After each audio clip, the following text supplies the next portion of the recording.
কুম্ভ রাশির ক্ষেত্রে বুধ হচ্ছে কারক গ্রহ। পঞ্চম ঘরের অধিপতি। পঞ্চম ঘরটা হচ্ছে সাধারণ রাশি মিথুন রাশি এবং অষ্টম ঘর কন্যা রাশি, এটাই মূল ত্রিকোণ রাশি।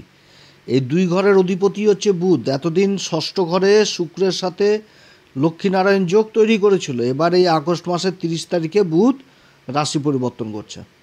এবার অবস্থান করবে সপ্তম ঘরে। সপ্তম ঘরে বুধ সূর্য কেতু তিনটি গ্রহই অবস্থান করবে।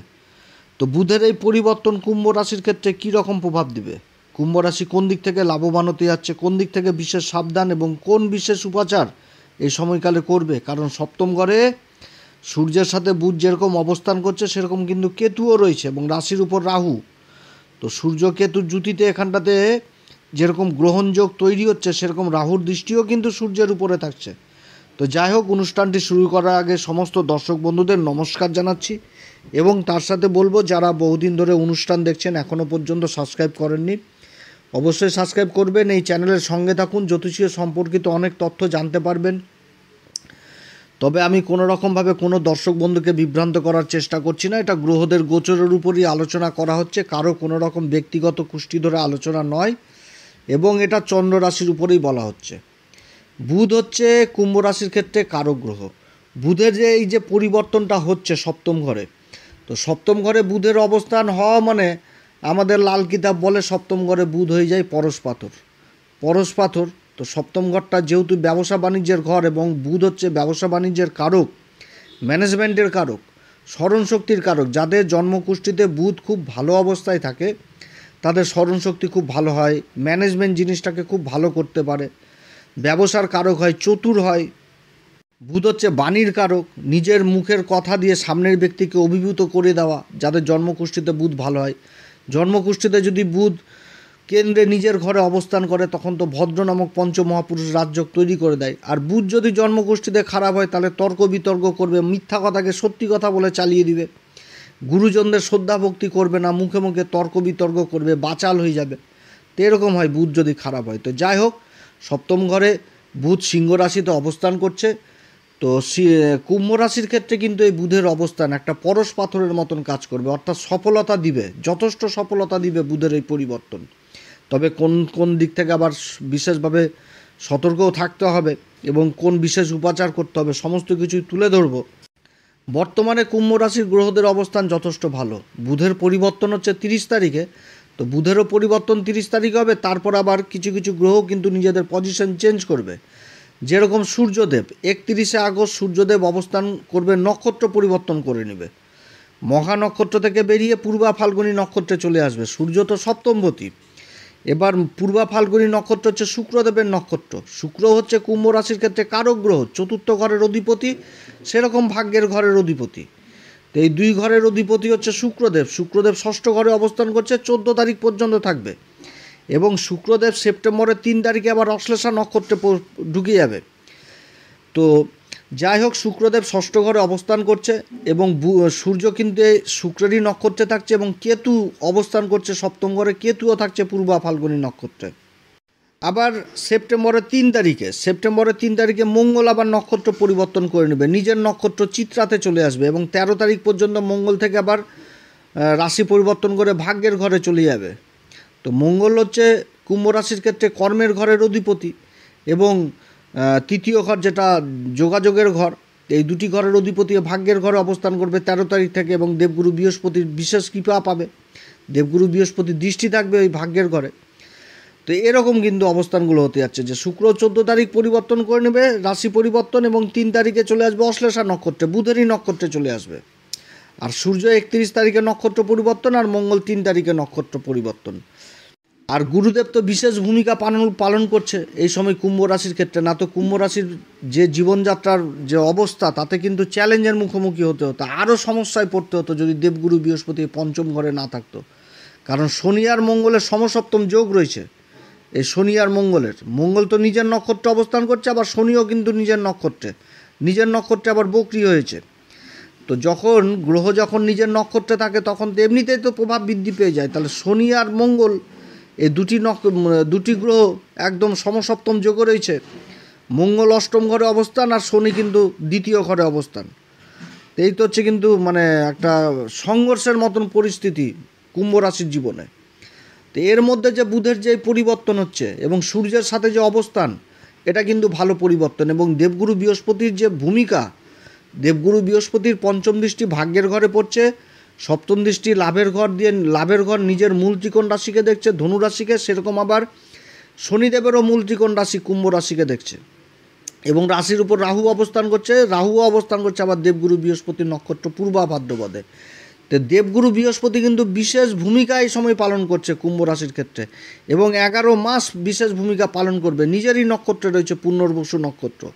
পুনর্বসু নক্ষত্র সম্পর্কে বহু কিছু আলোচনা করেছে। তো যাই হোক, আলোচনাটা পৃথক হয়ে যাচ্ছে, কিন্তু বুধের এই যে পরিবর্তন, সপ্তম ঘরে পরিবর্তন, এটা কিন্তু পরশ পাথরের মতন কাজ করবে। বুধের গোচর সবসময় অল্প দিনের জন্য হয়, কিন্তু বুধের যে এইবারের গোচরগুলো দেখলাম আমরা, এটা কিন্তু দীর্ঘকালীন গোচর ছিল। তবে এবার যে পরিবর্তনটা হচ্ছে খুব অল্প দিনের পরিবর্তন, এবং বুধ যে প্রভাবটা দিবে সেটাও চটজলদি দিয়ে দেবে। যে নক্ষত্রগুলোতে বুধ থাকছে, যেমন মঘা নক্ষত্রে থাকছে হচ্ছে সেপ্টেম্বরের 6 তারিখ পর্যন্ত। তো মঘা নক্ষত্রে যখন থাকবে, মঘা নক্ষত্রটা কেতুর নক্ষত্র, কেতুও সপ্তম ঘরে অবস্থান করছে, সূর্যের সাথে গ্রহণযোগ লাগিয়েছে। তো মঘা নক্ষত্রের যে সিম্বল আমাদের জ্যোতিষশাস্ত্রে, সেটা দেওয়া হচ্ছে কি কাস্তে, অর্থাৎ কৃষকরা যে ফসল ফলায়, সেই ফসলটাকে যে কেটে নিয়ে বাড়িতে নিয়ে যায়, ফসল যে জমি থেকে তুলে নিয়ে যায়, যে অস্ত্রটা ব্যবহার করে সেটা হচ্ছে কাস্তে। তো এখান থেকে ফসল বাড়িতে তুলে নিয়ে যাওয়া মানে কি, একটা সমৃদ্ধি জিনিসটাকে বোঝাচ্ছে, একটা আর্থিক দিক উন্নতি জিনিসটাকে বোঝাচ্ছে। এবং অপর যে সিম্বলটা দেওয়া হয়েছে সেটা সিংহাসন সিম্বল দেওয়া হয়েছে। তো সিংহাসন জীবনে প্রাপ্তি করতে গেলে তো পরিশ্রম করতে হয়, এবং এটা তো একদিনের কাজ নয় যে হুট করে সিংহাসন প্রাপ্তি হয়ে গেল। তো তার জন্য তো সংগ্রাম করতে হয়, সংঘর্ষ করতে হয়, তারপরে তো সফলতা, সেই জিনিসটাও বোঝাচ্ছে। এবং কেতুর নক্ষত্রে বোঝাচ্ছে। তো কেতুর নক্ষত্র থেকে কি বোঝায়? কেতুর নক্ষত্র থেকে ডিপ, গভীর, জ্বর, শিকড়, এই জিনিসগুলোকে বোঝাচ্ছে যে দীর্ঘকালীন কিছু কোনো কাজ। এবং সূর্যও কিন্তু এই সময়কালে আবার পূর্বা ফাল্গুনিতে থাকছে, এবং কেতুও কিন্তু পূর্বা ফাল্গুনি নক্ষত্রে থাকছে। তো একটা জয়ের সূচনা কিন্তু বোঝাচ্ছে। যে কোনগুলোতে জয়ের সূচনা? যেখানটাতে দীর্ঘদিন ধরে কোনো একটা কাজ চলে আসলো, যার কোনো ভূত ভবিষ্যৎই ছিল না, সেই সমস্ত কাজগুলো, বা কোনো একটা ব্যবসায়িক কোনো জায়গায় পয়সা ফেসে গেছিলো, যে সেখান থেকে পয়সা কোনো রকমভাবে উঠে আসছিল না, সেই জায়গাতে একটা ভালো ভূমিকা দেখতে পাবে কুম্ভ রাশি, যে সেখান থেকে একটা আর্থিক উন্নতির যোগ উঠে আসা। কিংবা এই সময়কালে যেটা দীর্ঘদিন ধরে খুব চেষ্টা করা হচ্ছিল, যে কোনো মহাজনের সাথে একটা বড় মালের অর্ডার পেয়ে যাওয়া, যেটা চেষ্টা করা হচ্ছিল, সেই জিনিসগুলো কিন্তু পেয়ে যাওয়া। বা দীর্ঘদিন ধরে একই মহাজনের সাথে কাজ করছি, যে সেখান থেকে কোনো প্রফিট পাচ্ছি না, তো এই পূজার প্রাককালে হয়তো সেই মহাজনের কাছ থেকে কোনো একটা ভালো ইনসেন্টিভ পেয়ে যাওয়া, এই জিনিসটাও কিন্তু বোঝাচ্ছে এই সময়কালে, যে দীর্ঘকালীন কোনো কাজের ক্ষেত্রে বিশেষ সফলতা পেয়ে যাওয়া, বা দীর্ঘকালীন কোনো একটা কাজ, যে কাজগুলো করা হচ্ছে, বা কোনো একটা সরকারকে মাল সাপ্লাই করা হচ্ছে, বা সরকারের সাথে কোনো ব্যবসায়িক টেন্ডারের কোনো ব্যাপার চলছে, সেই সমস্ত টেন্ডারগুলোকে হাতে পেয়ে যাওয়া, এটাও কিন্তু বোঝাচ্ছে এই সময়কালে বুধের এই অবস্থানে সপ্তম ঘরে। এছাড়া যে কোনো ব্যবসা বাণিজ্যে যথেষ্ট আর্থিক উন্নতি জিনিসটাও উঠে আসছে এই কুম্ভ রাশির ক্ষেত্রে এই সময়কালে। সিংহ রাশির অধিপতি হচ্ছে সূর্যদেব, আর সিংহ রাশিটা পড়ছে এই সপ্তম ঘরে। তো সূর্য তো নিজের রাশিতে রয়েছে সপ্তমপতি, তো সপ্তম ঘরটা তো ব্যবসা বাণিজ্যের ঘর, এবং বুধ এখানটাতে অবস্থান করছে। তো বুধের সাথে সূর্যের এই যে জুতিটা তৈরি হয়েছে, এখানটাতে যারা যারা ইম্পোর্ট এক্সপোর্টের কাজের সাথে যুক্ত রয়েছেন, সেই সমস্ত কাজগুলো যথেষ্ট ভালো হবে। বিদেশি কাজগুলো বা বিদেশের কাজের সাথে যুক্ত রয়েছেন, সেই কাজগুলো যথেষ্ট ভালো হবে। অর্থাৎ রোজগারের ইনকামও যথেষ্ট বৃদ্ধি পাবে এই সময়কালে, যেই কর্মেই যুক্ত থাকুক। তবে এটাও মনে রাখতে হবে, বুধ কিন্তু কেতুর নক্ষত্রে অবস্থান করছে, আর কেতু সপ্তম ঘরে অবস্থান করছে, সূর্যও সপ্তম ঘরে অবস্থান করছে। তো এই সময়কালে যেরকম বিবাহের সম্বন্ধও আসবে, কারণ সপ্তমপতির সাথে বুধের এই যে যোগটা তৈরি হচ্ছে, বুধ তো পঞ্চমপতি, আর পঞ্চম ঘরেতে দেবগুরু বৃহস্পতি অবস্থান করছে। দেবগুরু বৃহস্পতি যেরকম লাভের ঘরকে দেখছে, সেরকম ভাগ্যের ঘরকে দেখছে, সেরকম আবার রাশির উপর দৃষ্টি থাকছে।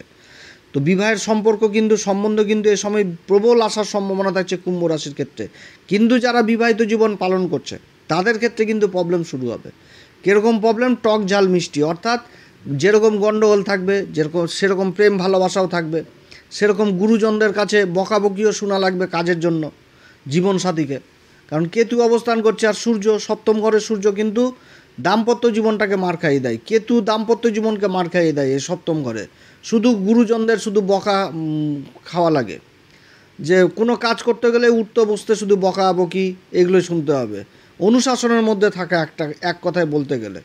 তো এই জিনিসটা কিন্তু দাম্পত্য জীবনে থাকবে। সেরকম যারা পার্টনারশিপে ব্যবসা বাণিজ্য করছেন তাদের দিক থেকেও কিন্তু এই জিনিসটা উঠে আসছে, নিজেদের মধ্যে কম্প্রোমাইজ নিয়ে করে চলতে হবে এই সময়কালে। এরপরে বুধ সেপ্টেম্বরের 7 তারিখে চলে আসবে হচ্ছে পূর্বা ফাল্গুনী নক্ষত্র। পূর্বা ফাল্গুনী নক্ষত্র হচ্ছে শুক্রদেবের নক্ষত্র। এই সময় বুধ যেরকম পূর্বা ফাল্গুনিতে থাকছে সেরকম শুক্রও থাকছে। আবার অশ্লেষা নক্ষত্র বুধের নক্ষত্র, ষষ্ঠ ঘরে অবস্থান করছে শুক্রদেব। শুক্র হচ্ছে চতুর্থ ঘরের অধিপতি এবং ভাগ্যের ঘরের অধিপতি হয়ে ষষ্ঠ ঘরে অবস্থান করছে। তো এই যে পূর্বা ফাল্গুনী নক্ষত্র হচ্ছে বিজয়ের পরবর্তী উল্লাস, এবং এই নক্ষত্রে এই সময়কালে রাজাও থাকছে, যুবরাজও থাকছে, আবার কেতুও থাকছে সপ্তম ঘরে। পূর্বা ফাল্গুনী নক্ষত্র বিজয়ের পরবর্তী উল্লাস। আগেকার দিনের রাজারা যখন নিজেদের লক্ষ্যে পৌঁছে যেত, তারপরে যে উল্লাস, আনন্দ, ফুর্তি এটা করতো কি, প্রকৃতিকে রং বেরঙে সাজিয়ে দিত, আনন্দ করত, রং খেলার মাধ্যমে আনন্দ হতো। আর এখন তো বর্তমান যুগে ডিজে মিজে এগুলো তো চলছে। তো যাই হোক, এই যে একটা নিজের লক্ষ্যে পৌঁছে যাওয়া, এটা কিন্তু বুঝাচ্ছে পূর্বা ফাল্গুনী নক্ষত্রে। এবং শুক্র এই সময় অশ্লের সাথে থাকছে ষষ্ঠ ঘরে।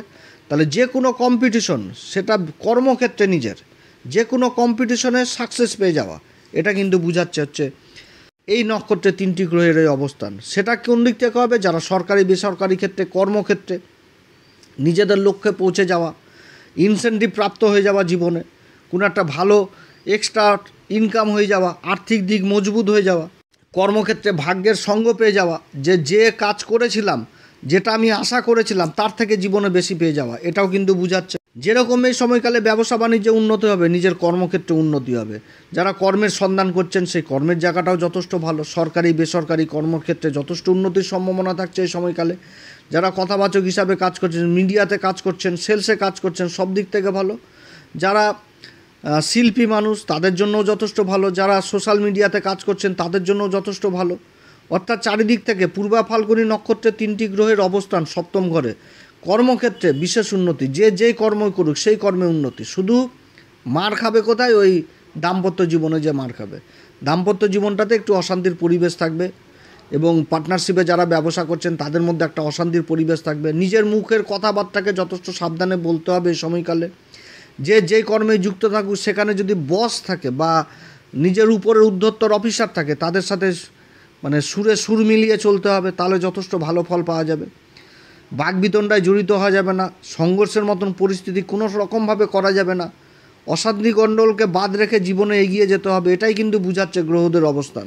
তবে সংঘর্ষের মুভমেন্ট এটা থাকবে, এটাও ঠিক, কারণ শনি আর মঙ্গলের যে সমসপ্তম যোগ, এটা কিন্তু সংঘর্ষ দিবে, সংঘর্ষের একটা মুভমেন্ট তৈরি করবে। কিন্তু সেখান থেকে নিজের বুদ্ধির দ্বারা, নিজের কর্মের যে একটা দক্ষতার দ্বারা, এবং নিজের যে দার্শনিক চিন্তাভাবনা, দূরদর্শিতা, এইগুলো দিয়ে কিন্তু নিজেকে সেই জায়গা থেকে বের করে নিয়ে এসে সফল দিকে নিজেকে পরিচালিত করতে হবে। কারণ গ্রহের সাপোর্টের মধ্যে সবথেকে বড় সাপোর্ট পাচ্ছে দেবগুরু বৃহস্পতি। গুরুর আশীর্বাদ যখন পেয়ে যায় তখন আর কিছু চিন্তা থাকে না। কিন্তু আনুষঙ্গিক যে গ্রহগুলোর অবস্থান, সেটাও তো বিবেচনার বিষয় কি না। তো যাই হোক, গ্রহদের সাপোর্ট যথেষ্ট ভালো অবস্থান এই কুম্ভ রাশির ক্ষেত্রে। শুধু মাথা ঠান্ডা করে চলতে হবে এবং বুদ্ধি করে চলতে হবে, তাহলে উন্নতির জায়গা পেয়ে যাবে। তো সবাই যে পাবে সেটাও না, অনেক দাদা দিদি ভাই বন্ধুদের জন্মকুষ্ঠিতে গ্রহের অবস্থান আবার খারাপ রয়েছে। তো তাদের ক্ষেত্রে বলবো ভালো জ্যোতিষীয় পরামর্শ নিতে, যথেষ্ট ভালো সময়। তবে একটি কথা আমি বলবো কুম্ভ রাশির ক্ষেত্রে, যে যাদের জন্মকুষ্ঠিতে গ্রহণযোগ রয়েছে, সূর্যের সাথে রাহু, সূর্যের সাথে কেতু, এই যোগগুলো যে যাদের জন্মকুষ্ঠিতে রয়েছে তাদেরকে বিশেষভাবে বলবো বাড়িতে সূর্যযন্ত্র স্থাপন করবেন।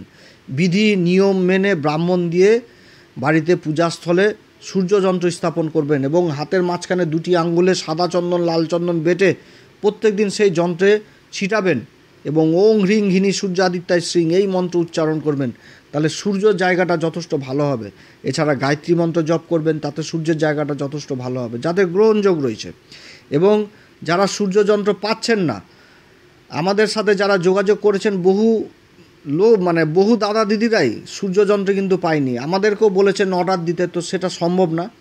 তো যাই হোক, সূর্যযন্ত্রের একটা ক্যাপশন খুঁজে বার করেছি আমাদের এই চ্যানেলের মধ্যেই রয়েছে, সব বলে, যেখানটাতে অনেকগুলো যন্ত্রের ছবি দেওয়া রয়েছে, ওর মধ্যে সূর্যযন্ত্রও রয়েছে।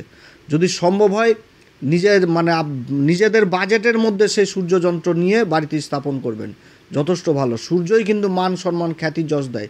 তো যাই হোক, সূর্যযন্ত্র ব্যবহার করবেন এবং তার সাথে বলবো প্রত্যেক দিন হনুমান চল্লিশা, বজরংবাণ, শ্রীরাম সীতার প্রণাম মন্ত্র সহকারে পাঠ করবেন। যারা গুরুর দীক্ষা নেননি অবশ্যই জীবনে গুরুর দীক্ষা নেবেন। আপনারা সবাই ভালো থাকেন। এরপরে আবার আসবে একটি নতুন পর্ব নিয়ে। নমস্কার, ধন্যবাদ।